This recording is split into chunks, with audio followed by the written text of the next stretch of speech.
Talabey, va nous expliquer pourquoi cet endroit est sacré pour les trois religions. Bonjour Talabey, nous sommes très excités d'être ici, n'est-ce pas? Allez-y. Eh bien, nous parlions dans le studio, et tout à coup, nous sommes dans un endroit magnifique. Je pense que nous sommes dans l'un des plus beaux endroits pour faire une émission. Parce que les particularités des trois religions sont ici, leurs lieux sacrés sont ici. Les traces des prophètes de ces religions sont ici. Comme vous l'avez mentionné, la colline, juste derrière nous, est la colline du Temple. Il y a exactement 3000 ans, le roi David a conquis cette ville.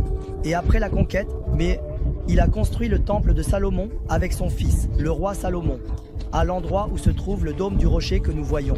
Oui, cet endroit est vraiment très important pour l'islam. En effet, c'est l'un des deux endroits les plus importants sur terre que le Coran nous décrit et que Dieu Tout-Puissant a particulièrement désigné, c'est-à-dire la zone que couvre la Kaaba et celle que couvre la mosquée Al-Aqsa. La zone que couvre la mosquée Al-Aqsa, Baytul Maqdis, la maison sacrée, la maison sainte. C'est-à-dire que dans cet endroit, le rocher suspendu a une place et une importance particulière. C'est-à-dire que généralement, nous connaissons très bien cette structure au dôme doré, construite à l'époque des Omeyyades, mais la raison pour laquelle nous appelons ce dôme le dôme du rocher, c'est à cause du rocher qui s'y trouve, c'est-à-dire le rocher qui exprime cette élévation. Parce que chaque religion dit des choses différentes à propos de ce rocher, selon sa propre perspective. Par exemple, qu'ils prennent leurs épouses, leurs enfants, leurs proches, pas comme des touristes. Pas pour visiter Jérusalem pendant 3 jours une fois dans leur vie, mais qu'ils y aillent. Il y a des hôtels arabes très proches de la mosquée Al-Aqsa, 2 étoiles, très bon marché. Qu'ils y restent une semaine, par eux-mêmes, donc. Ils entreront en tant que touristes. Ils prendront un taxi depuis Tel Aviv. En 40 minutes, ils arriveront à la mosquée Al-Aqsa, à Jérusalem, et s'installeront à l'hôtel, chaque jour, avec l'appel à la prière, la mosquée Al-Aqsa, vous l'avez vu aussi. C'est-à-dire que quand on y va, on se dit que c'est bien d'être musulman. Parce que la plus belle partie de Jérusalem, c'est cette zone que vous voyez. Il y a une colline de temple en plein milieu. Le sommet de la colline vous appartient entièrement. Et vous êtes les seuls à pouvoir y entrer, 5 fois par jour. Oui, notre voyage à Jérusalem continue. Nous sommes actuellement sur le mont Sion. Nous sommes devant la porte de Babul-Halil et... En fait, cette porte a une grande importance pour les Ottomans. Monsieur Tala va nous l'expliquer, mais on peut dire que cette porte tire son nom du fait qu'Ibrahim est appelé l'ami de Dieu. Allez-y, Monsieur Tala, nous vous écoutons pour la suite. Cette porte est en fait une porte de sortie de la ville. Quand nous sortons par cette porte, nous sommes actuellement à l'extérieur de la ville, pas à l'intérieur.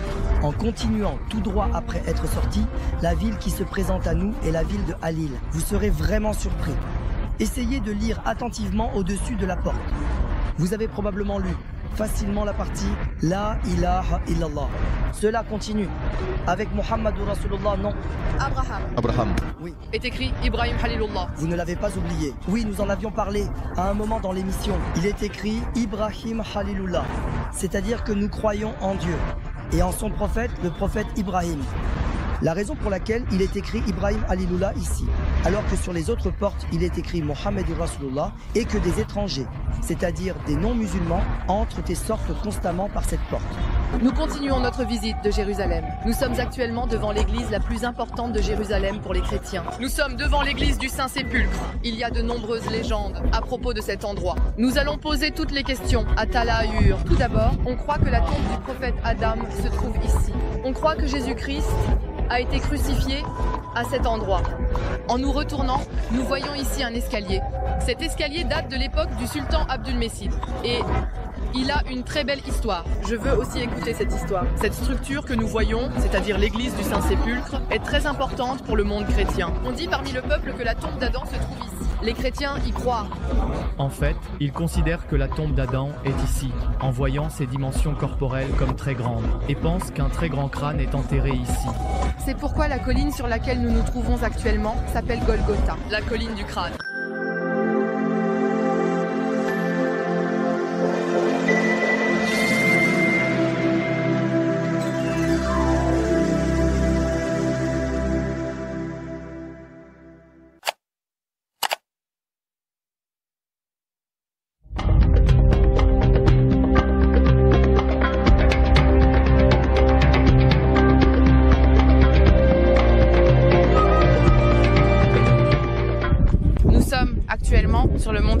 Derrière nous se trouvent les lieux saints de Jérusalem, le dôme du rocher, la mosquée Al-Aqsa.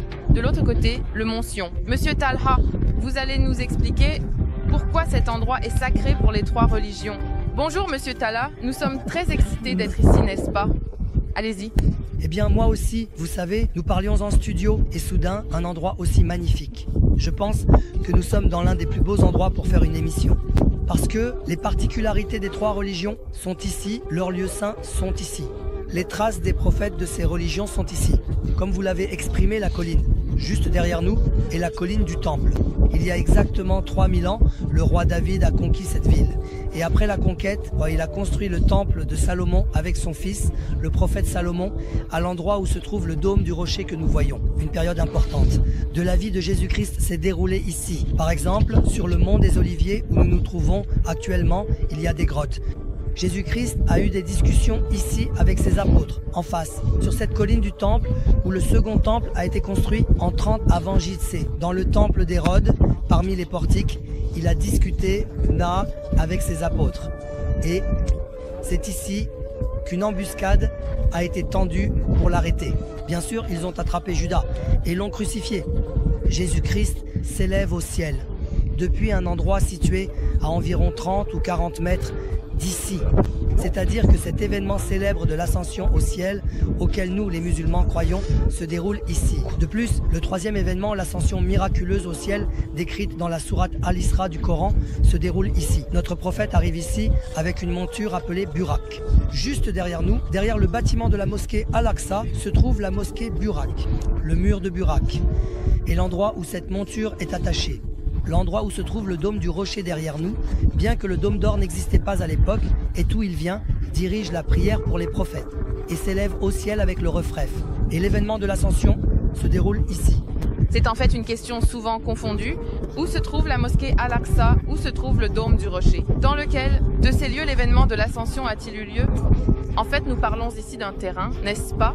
À l'époque des Omeyyades et aussi sous le calife Omeyyade Omar, ces lieux ont été transformés en lieux de culte. Exactement. Derrière nous se trouve une grande structure avec un dôme en plomb, la mosquée Al-Aqsa du vendredi construite par les Omeyyades. Le dôme du rocher, à dôme doré, est également une mosquée, à dôme de roche datant de l'époque Omeyyade. La zone rectangulaire qui englobe ces deux structures, c'est-à-dire la zone couverte par les arbres, est le lieu sacré mentionné dans les hadiths de notre prophète où chaque prière vaut 500 fois plus. Donc, le lieu sacré que le Coran appelle la mosquée Al-Aqsa est en fait l'ensemble de ce terrain. En fait, il est utile de le mentionner. Nous sommes actuellement à l'heure de la prière du vendredi. Être à Jérusalem à un moment où les portes de la prière sont ouvertes est particulièrement excitant. Cela donne des frissons et on se sent très chanceux d'être ici, surtout à ce moment-là. Je ne sais pas si vous l'entendez, si cela se capte dans l'enregistrement audio, mais le son du Coran, récité à la mosquée Al-Aqsa, atteint en fait jusqu'au mont des Oliviers. Nous allons y aller dans un moment. Nous partagerons également des images de là-bas avec vous.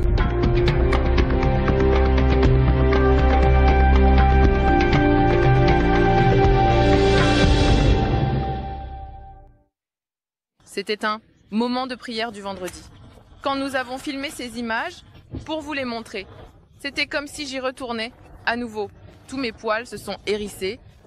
Je souhaite de tout cœur à tous nos spectateurs de vivre cette spiritualité. Nous avions dit que nous partagerions notre tour de Jérusalem avec vous. Nous allons partager nos vidéos. Les vidéos apparaissent à l'écran. Il y a quelque chose de très curieux, souvent confondu. On voit un dôme doré, le dôme du rocher. On dit alors que l'on est à la mosquée Al-Aqsa, ou bien lorsque l'on parle de la mosquée Al-Aqsa. Ce dôme doré nous vient à l'esprit quand on mentionne Jérusalem, mais il est toujours connu comme la mosquée Al-Aqsa. En réalité, la mosquée Al-Aqsa n'est pas un bâtiment, mais un terrain. La mosquée Al-Aqsa est également la vaste zone qui comprend le rocher suspendu, sur lequel on croit que notre prophète a posé le pied lors de son voyage nocturne. La vidéo qui va suivre va partager beaucoup plus d'informations à ce sujet avec vous.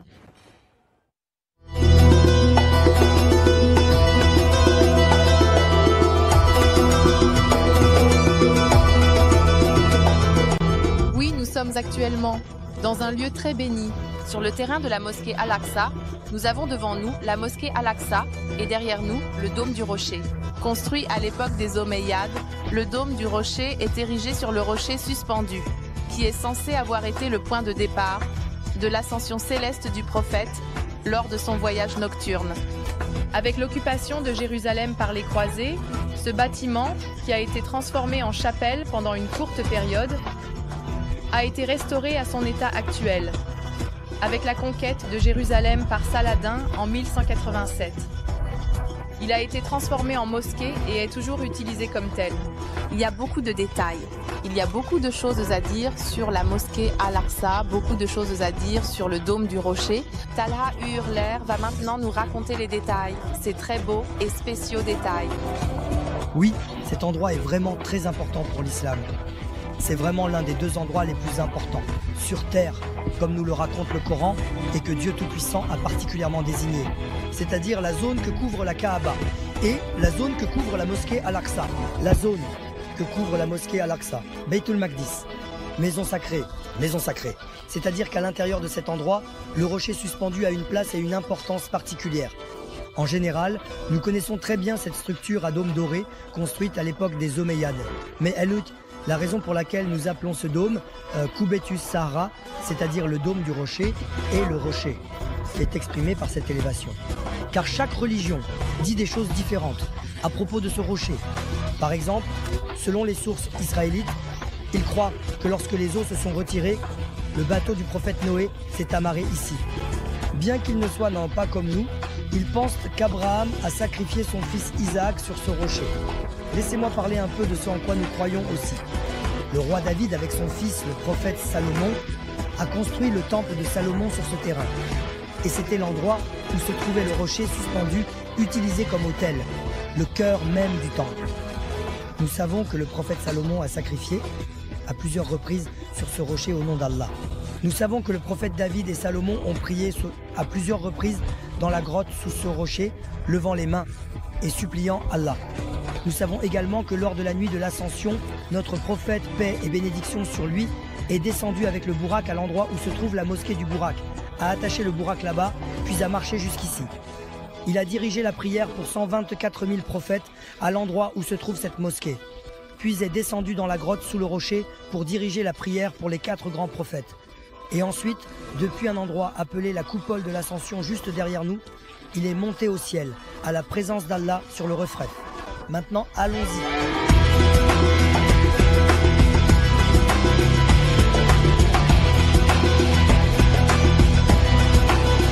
À l'intérieur du dôme du rocher, il y a le rocher suspendu. Eh bien, on dit que toute cette zone où nous nous trouvons est en fait le rocher suspendu. C'est ce qui est exprimé dans ce sens. Mais quand on regarde, il y a une grotte sous le rocher suspendu et il y a aussi des souvenirs des prophètes là-bas. Pourriez-vous les partager aussi? Bien sûr. C'est-à-dire, par exemple, ce qui est exprimé dans le Coran à propos de David, paix sur lui. David, paix sur lui, et Salomon, paix sur lui, ont par exemple sacrifié ici. Et les prophètes qui ont suivi ont également honoré ces lieux. Par exemple, Zacharie, paix sur lui, connu comme le protecteur des femmes. Et vous savez que l'épouse de Zacharie, paix sur lui, était la sœur de la mère de la Vierge Marie. Et à cette époque, il y avait un temple appartenant aux Juifs ici. Zacharie, paix sur lui, prêchait ici en tant que prophète et en tant que religieux. Il essayait de guider les gens vers une certaine norme.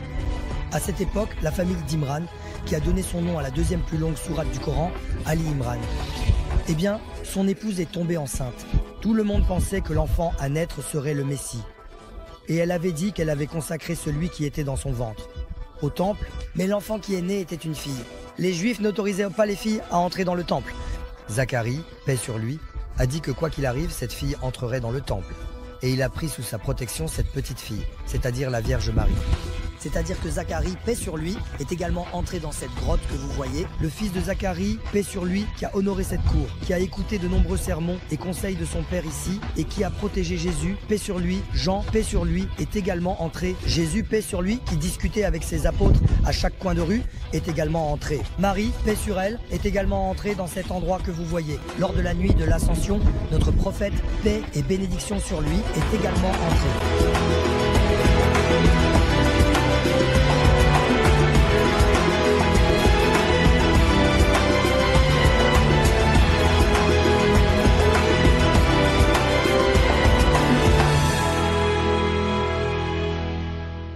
Oui.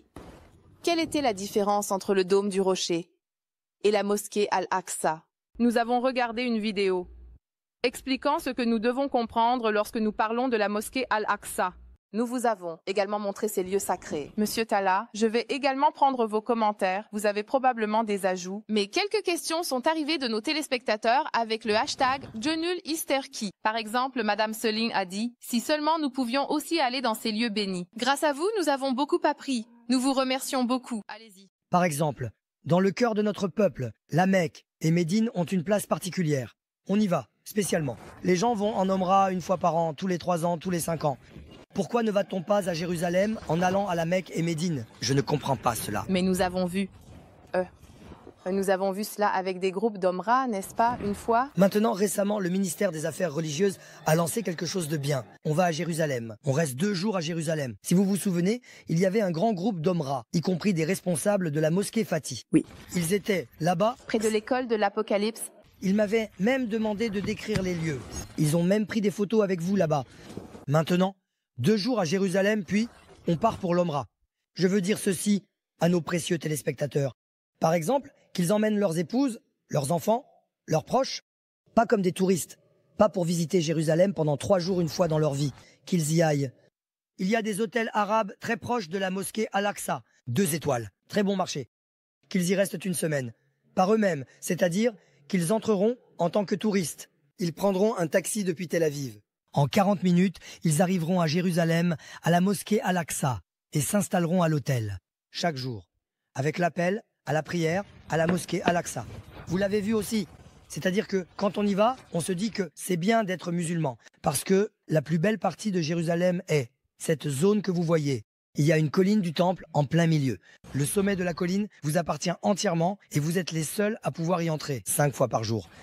Seulement vous. Seulement les musulmans. Seuls ceux d'une autre religion peuvent entrer comme des touristes, pendant 2 ou 3 heures en journée. Et même là, ils ne peuvent pas entrer dans les bâtiments. Ils repartent. Donc, tu vois, les Juifs ont trouvé un mur devant lequel ils se tiennent. Ils l'ont pris comme leur Kaaba et se balancent devant. Je ne le dis pas pour dénigrer, mais dans une religion déformée. Ils cherchent aussi un lieu de consensus, mais ne le trouvent pas. Quant aux chrétiens, ils ont inventé 10 000 lieux de pèlerinage dans le monde. Alors que Jésus n'a jamais dit une telle chose. Mais chez nous, il n'y a rien de tel. Il y en a déjà 3. Allah le Très-Haut a dit que j'ai réservé 2 d'entre eux pour moi. L'un est l'espace occupé par la Kaaba. L'autre est l'espace qu'il a nommé Al-Masjid Al-Aqsa. Ces 2 lieux sont très importants et il faut se rendre à Jérusalem. Regardez ce paysage. Et vous devez vous perdre dans ces rues historiques. C'est une ville bon marché où vous pouvez vous promener jour et nuit avec votre famille. Vous devriez passer ici 5 fois par jour. Même se promener et flâner dans cette cour est un plaisir. Croyez-moi, après vous, pendant 10 jours, j'ai appris tant de choses. J'ai vu tant de choses. Les responsables de la Tika là-bas m'ont aussi dit cela. Les gens m'ont dit, s'il vous plaît, racontez et qu'ils viennent. J'ai pris une décision, vous savez. Je dois absolument y aller chaque année, avec mes proches, et y rester 1 semaine ou 10 jours. Je vais déjà avec des groupes, tous les 3 mois, je visite pendant 3 ou 4 jours. Non, cela se fera par vous-même. Vous irez, vous y vivrez. Cela doit absolument être fait. Exactement. Comme l'a dit Monsieur Talla, une fois que vous entrez dans la mosquée Al-Aqsa de Koubetus Sarah, vous ne voulez plus en sortir. C'est comme si, comment dire, notre journée se passe ainsi. Je suis jeune maintenant. Laissez-moi expliquer avec le terme jeune. C'est comme quand on tombe amoureux pour la première fois et qu'on ne veut pas se séparer. C'est comme si tout le monde s'effondrait quand on se sépare. Le cœur reste, l'esprit reste. Chaque seconde, on ressent le manque. C'est un tel sentiment que Dieu accorde à tous ceux qui veulent vraiment y aller la possibilité de le faire. Maintenant, une autre question est arrivée de la part d'un de nos spectateurs. Emur Bey a demandé s'il y avait des problèmes pour entrer et sortir de Jérusalem. À Jérusalem ou à Tel Aviv? Je veux dire ceci. Il n'y a aucune difficulté à visiter Jérusalem. C'est l'endroit le plus facile au monde pour obtenir un visa. Si vous voyagez, en groupe, vous obtenez un visa de groupe. Rien n'est tamponné sur votre passeport. Et nous atterrissons à Tel Aviv. C'est-à-dire que nous atterrissons à Jaffa, anciennement sous l'Empire ottoman. Après avoir atterri à Jaffa, nous entrons aussi facilement qu'aux États-Unis et aussi difficilement qu'au Royaume-Uni. Et une fois entré, la ville de Jérusalem est à environ 40 à 45 km. On peut y aller avec n'importe quelle voiture ou moyen de transport. Si nous sommes en groupe, notre bus nous attend déjà. Après être allé à Jérusalem, explorer et découvrir cette ville est déjà un plaisir. Parce que, dans la même rue, vous voyez un groupe chrétien, un groupe juif et des musulmans palestiniens qui s'animent. Et puis, il y a l'histoire. Regardez, la Mecque et Médine sont précieuses pour nous. Je suis une personne qui a écrit un livre sur la Mecque et Médine, mais malheureusement, à la Mecque et Médine, certains n'ont rien laissé de l'histoire. Donc, spirituellement, elles sont précieuses pour nous, mais il n'y a pas d'histoire. Mais à Jérusalem, il y a à la fois la spiritualité et l'histoire. Vous voyez l'état de la Horde d'Or, les Mamelouks, les Fatimides, les Ayyoubides, les Abbassides, les Omeyyades. Vous voyez la Rome païenne là-bas, la Rome chrétienne ici. C'est-à-dire que l'on est surpris. Tout est ensemble. Il n'y a pas d'autre ville au monde où l'on peut voir tout cela ensemble. Vous ne pouvez pas le voir à Istanbul. Istanbul est très belle. Il y a aussi la Rome païenne à Istanbul. Il y a aussi la Rome chrétienne. Il y a aussi l'Empire ottoman. À Iznik, il y a ces trois-là. Et il y a aussi les Seldjoukides. Cela fait 4. Mais à Jérusalem, il y a aussi les Seldjoukides et les Artukides. Je ne veux pas raconter ici tout ce que j'ai vu en ces 10 jours. Parce que je veux qu'une partie reste pour le livre, pour que ce soit une surprise pour les gens. J'ai suivi de nombreuses personnes que j'aimais beaucoup dans ma vie. J'ai trouvé les tombes de certains d'entre eux et nous avons été choqués là-bas. Je suis aussi très curieux. Il ne partage même pas avec nous, en fait. Il dit qu'il le garde pour le livre, parce qu'il dit qu'il n'y a aucun moyen. Je ne veux en aucun cas que cela fuite. Ce n'est pas non plus à l'ordre du jour. Je ne veux pas que quiconque l'apprenne. Je l'annoncerai avec le livre. Nous respectons cela, bien sûr. Beaucoup de gens ont posé des questions à ce sujet. Talha Bey a également expliqué cette région un peu plus tôt. Il a dit, par exemple, que seuls les musulmans peuvent entrer sur le terrain de la mosquée Al-Aqsa et que les femmes doivent se couvrir la tête. Moi aussi, dans les vidéos, je suis vue avec la tête couverte. Beaucoup de gens ont posé des questions à ce sujet également. Vous ne pouvez pas entrer là-bas avec les cheveux découverts. Vous devez être couverte, des os des poignets jusqu'aux os des pieds. Même un cheveu ne doit pas être visible. C'est ainsi que cela est appliqué. C'est-à-dire, selon la loi islamique, c'est ainsi que cela est appliqué là-bas. En se promenant à Jérusalem, pour s'approcher du mur des lamentations, je dis pour les hommes, ils doivent couvrir leur tête. Les Juifs, bien sûr. Je n'ai pas de cheveux sur la tête, je me promène toujours avec un chapeau. Et maintenant, si vous entrez dans une église, que ce soit à Jérusalem ou ailleurs, ils vous feront immédiatement enlever votre chapeau. Un homme ne peut pas entrer dans une église avec la tête couverte, par exemple. Chaque religion a sa propre compréhension et sensibilité. Et ici, il y a une situation comme celle-ci. Ils sont très d'accord sur ce point, n'est-ce pas? Si les hommes entrent dans un lieu sacré juif, ils couvrent leur tête. Les musulmans, les femmes se couvrent. Dans d'autres cas, ce sont les hommes qui se couvrent. Donc il n'y a aucun problème ici. Ils se sont très bien mis d'accord sur ce point entre eux. Nous allons continuer. Avec quoi allons-nous continuer? Alper, je me suis tournée vers cette caméra. Eh bien, Babul Khalil, l'Empire ottoman, a dirigé Jérusalem pendant une période, environ 4 siècles, et cela sans qu'une seule goutte de sang ne soit versée, sans dispute ni conflit. Alors, comment l'Empire ottoman a-t-il réussi cela? Quels étaient leurs secrets stratégiques? C'est ce que vous allez voir maintenant.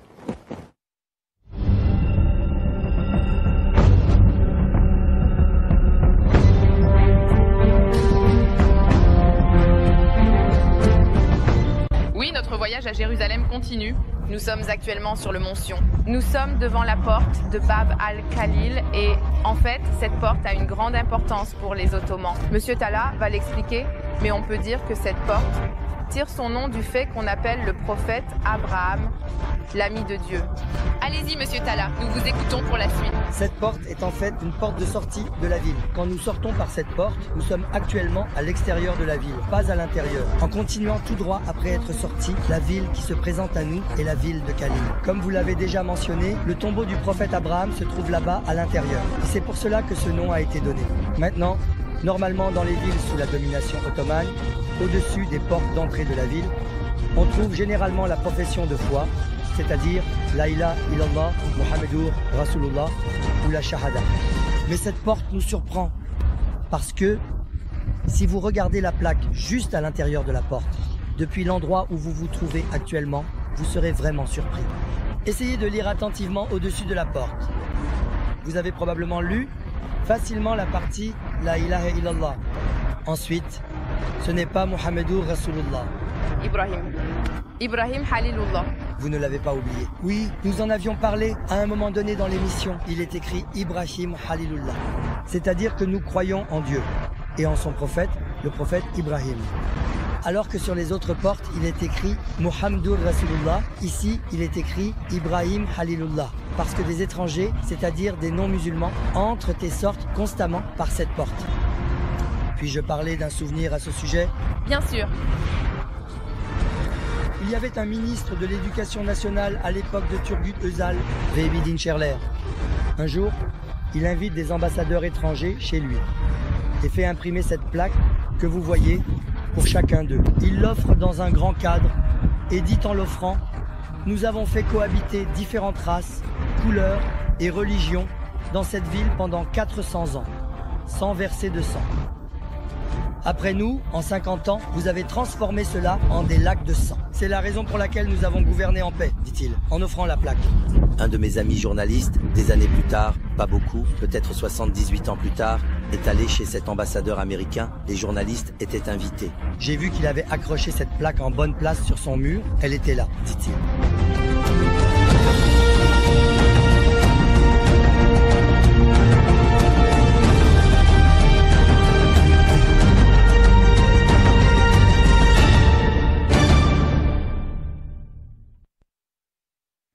Nous étions à Babylone, à Lille.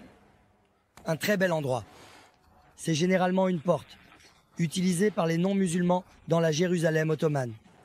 On l'appelle aussi la porte de Halil, ou la porte de Jaffa de nos jours. Bien sûr, quand on regarde les inscriptions, si nous pouvons comprendre leur langue, elles nous racontent beaucoup de choses. Pensez à la sensibilité de l'Empire ottoman. Le fait de nommer cette porte, d'après le prophète Abraham, un nom commun. Pour montrer qu'ils embrassaient aussi bien les non-musulmans que les éléments extérieurs à l'islam, est une grande générosité. Si seulement nous avions pu voir cela chez des personnes d'autres religions. Très bien. Maintenant, nous allons passer à l'église du Saint-Sépulcre. C'est-à-dire, en fait, l'église sacrée, l'église du Saint-Sépulcre. Cela ne s'est pas transformé en un mot. Il y a aussi des points très importants là-bas. Il y a notamment 3 ou 4 points. Par exemple, les clés sont chez les musulmans. Pourquoi sont-elles chez les musulmans? Il y a une échelle là-haut. Depuis le règne de quel sultan ottoman cette échelle est-elle là? Et pourquoi personne ne peut-elle la déplacer? Nous allons également voir cela. Nous avons aussi assisté à certaines cérémonies. Nous les montrerons également à l'intérieur de l'église du Saint-Sépulcre. Et bien sûr, pourquoi le prophète Omar ne prie-t-il pas là-bas? Que devient l'endroit où il a prié ensuite?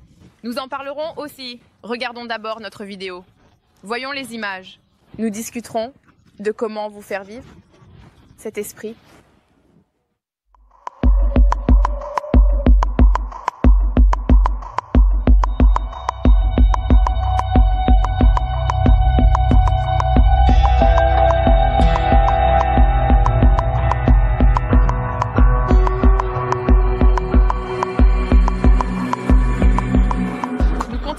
Visite de Jérusalem. Nous sommes devant l'église importante de Jérusalem. Nous sommes devant l'église du Saint-Sépulcre. Il y a de nombreuses légendes à propos de cet endroit. Nous allons les demander à Talayur. Tout d'abord, on croit que la tombe du prophète Adam se trouve ici. On croit que Jésus-Christ a été crucifié à cet endroit. En nous retournant, nous voyons ici un escalier. Cet escalier date de l'époque du sultan Abdülmecit et il a une très belle histoire. Je veux aussi écouter cette histoire. La structure que nous voyons ici, c'est-à-dire l'église du Saint-Sépulcre, est très importante pour le monde chrétien. On dit parmi le peuple que la tombe d'Adam se trouve ici. Les chrétiens y croient. En fait, ils considèrent que la tombe d'Adam est ici, en voyant ses dimensions corporelles comme très grandes et pensent qu'un très grand crâne est enterré ici. C'est pourquoi la colline sur laquelle nous nous trouvons actuellement s'appelle Golgotha, la colline du crâne. Mais, selon nos connaissances, la tombe d'Adam n'est pas ici.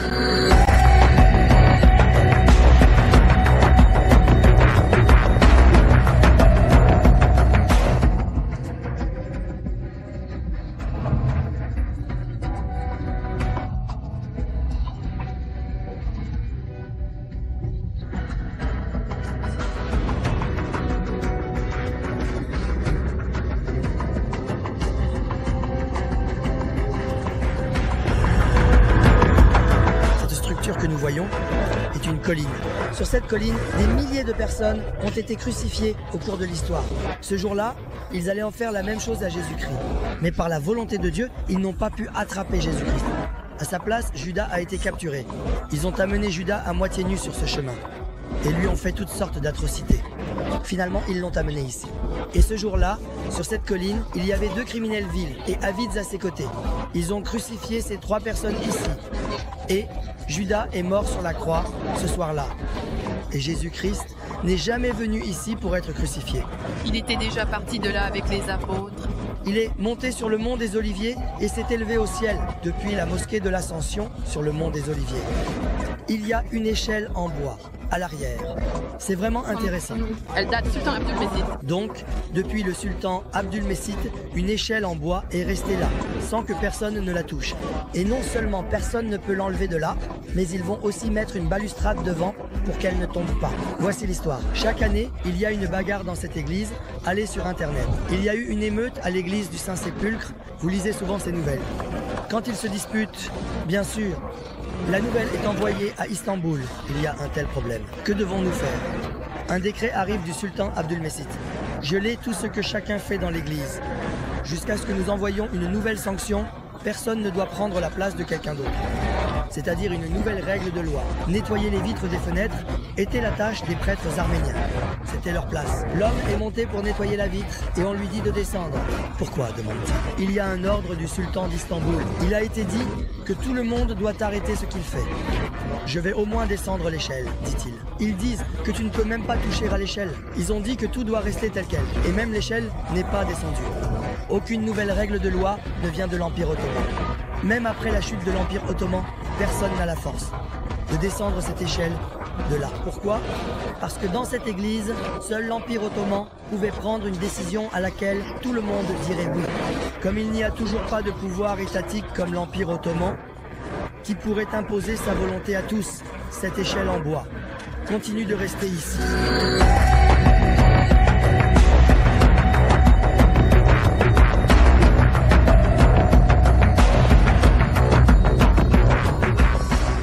Salahaddin est un homme très intelligent. Par exemple, s'il confiait les clés de cette église à une famille musulmane, demain cette famille ou leurs descendants pourraient utiliser ce droit à des fins différentes et être instrumentalisés à des fins malveillantes. Salahaddin choisit 2 familles arabes musulmanes ici. L'une est la famille Nushaybeh, l'autre est la famille Qudi. Il dit à l'un d'eux que la tâche de porter les clés de l'église vous revient. À Nushaybeh et à Qudi. Il dit que la tâche d'utilisation vous revient. Et la décision est prise. C'est-à-dire que dans l'église la plus importante du monde, les clés sont entre les mains les plus sûres des musulmans.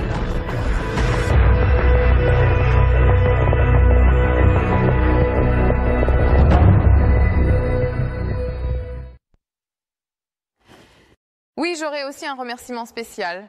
Nous étions bien sûr avec les autres participants lors de notre voyage à Jérusalem.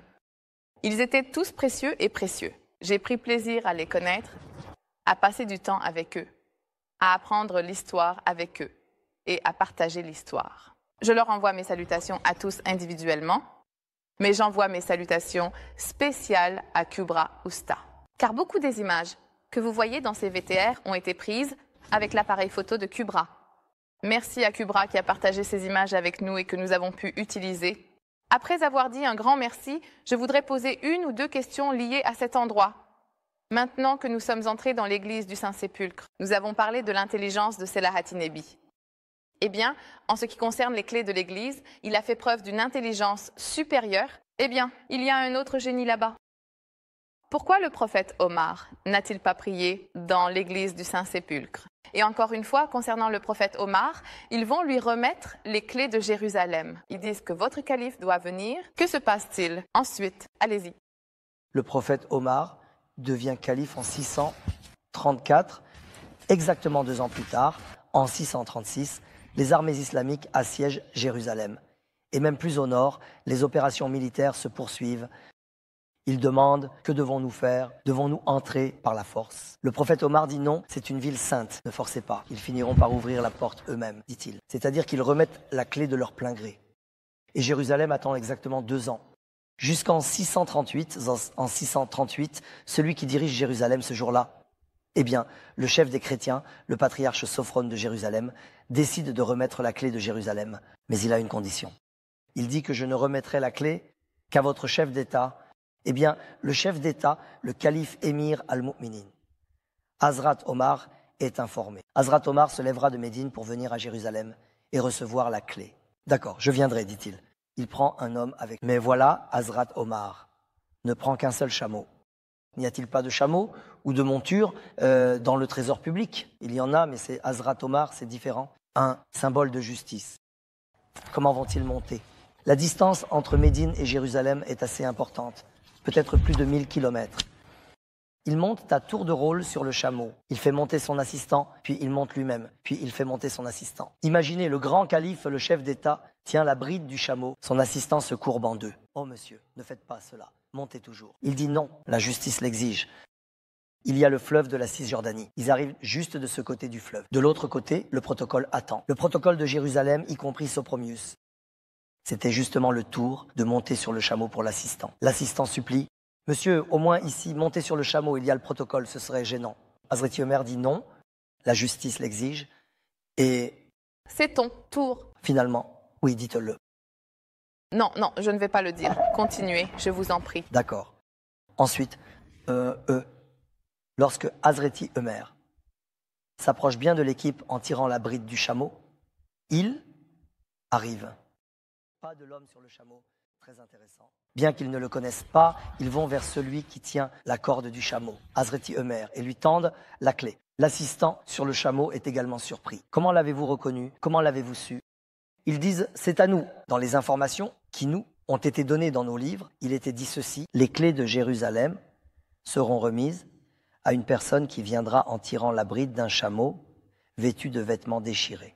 Donc, ce n'est pas à celui sur le chameau, mais à celui qui tire la bride qu'elles seront remises. J'ai toujours été très surpris par cela. Cela m'a toujours semblé intéressant. Qu'est-ce qui est intéressant?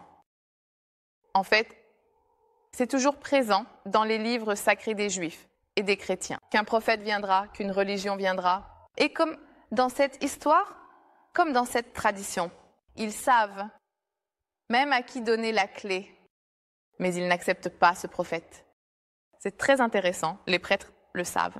En fait, avant que la prophétie ne vienne à notre prophète, il s'avère toujours que ce soit à Damas ou ailleurs. Les Juifs savaient qu'il était prophète. Ils l'ont même reconnu par son sceau. En fait, c'est une situation de savoir, mais de ne pas accepter. Côté intéressant. Malheureusement, le biais partisan peut parfois amener les gens à nier même les vérités qu'ils connaissent très bien. Oui, cette personne ou ces personnes ont fait de très belles, très bonnes, très utiles et bénéfiques actions. Mais il y a aussi le parti pris. Il dit, il n'est pas des miens. S'il n'est pas des miens, alors je dois le disqualifier. Et notre prophète, paix et bénédiction sur lui, a également vécu cela. Très bien. Nous sommes sortis d'ici maintenant. Je vais maintenant passer à d'autres mamelouks, mais... l'Apocalypse. Oui. C'est le jardin de l'église du Saint-Sépulcre. Nous sommes descendus par ces escaliers. L'église est restée juste derrière nous. Sur le mur que nous voyons là, il y a la mosquée de Hazrat Omer. C'est-à-dire, juste derrière ces balustrades, il y avait la mosquée de Hazrat Omer, l'endroit où il a prié. Où sommes-nous allés? Vers le mur des lamentations. C'est exact. Avant de passer au Mamelouk, j'aimerais que nous parlions un peu du mur des lamentations. Il y avait quelques images là-bas.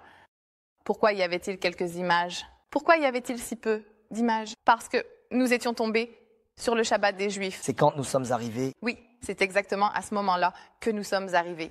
Tout comme ils nous ont montré du respect. Surtout dans le jardin de la mosquée Al-Aqsa, nous entrons en étant couverts. Eux, ils n'entrent pas, ils ne vont pas à l'intérieur. Ils s'attendent à ce que les musulmans leur montrent du respect pendant leur Shabbat. Ils n'utilisent pas d'appareils électroniques. Par conséquent, ils ne nous ont pas permis de les utiliser non plus. Mais bien sûr, nous les avons utilisés jusqu'à ce que nous apprenions cela. Et nous avons pu prendre quelques images. Sinon, nous étions très respectueux. Nous n'avons vraiment même pas essayé.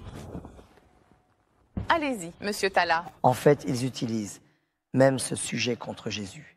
Maintenant, Jésus est sorti des rangs des Juifs et dit que votre religion est terminée. C'est-à-dire qu'il vient avec une nouvelle croyance. Ils cherchent une faute chez Jésus. Pour ne pas utiliser un mauvais terme, c'est pour tuer ou faire tuer Jésus, inciter les gens à l'attaquer. Eh bien maintenant, il y a le Shabbat chez les Juifs, c'est-à-dire du moment de l'appel à la prière du vendredi soir jusqu'à celui du samedi soir pendant 24 heures, eh bien, vous ne pouvez utiliser aucun objet.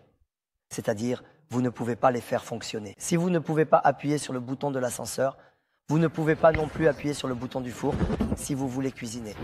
Vous ne pouvez pas brancher la prise du sèche-linge et tourner le bouton. Vous ne pouvez pas conduire une voiture. Il y a beaucoup de choses comme ça. Ils viennent voir Jésus, par exemple, pour l'inciter contre la société. Ils disent, tu as dit que les gens peuvent travailler. Le jour du sabbat, est-ce vrai ? Demande-t-il. S'il dit que c'est vrai, ils vont l'attaquer. Dans le livre, Jésus leur dit exactement ceci. Il dit, si l'un d'entre vous, ce jour-là, le jour du sabbat, a un gros bétail, un buffle, un taureau qui tombe dans un fossé, allez-vous simplement regarder parce que, oh, c'est le sabbat, ne le sortirez-vous pas ? Ils restent silencieux. En d'autres termes, ils ne peuvent jamais rivaliser avec Jésus. Ils finissent par devoir se plaindre aux Romains quand ils ne peuvent pas le maîtriser. Eh bien, je vous remercie beaucoup. Eh bien, nous sommes allés à Jérusalem. Nous voulions apporter ces terres saintes, ces lieux sacrés, dans vos maisons, sur vos écrans. Nous espérons que vous pourrez ressentir comme si vous y étiez allés. Eh bien, notre intention était sincère. Nous espérons que vous avez ressenti et vu ce que nous voulions partager avec vous. Merci beaucoup pour avoir pris le temps de nous regarder. Eh bien, nous nous retrouverons mardi pour un autre épisode de Eutek Gundem. Nous aimerions offrir le livre « Les codes ottomans » à 20 de nos téléspectateurs qui ont écrit sous l'étiquette. Bonne nuit pour ce soir. Je vous souhaite un bon week-end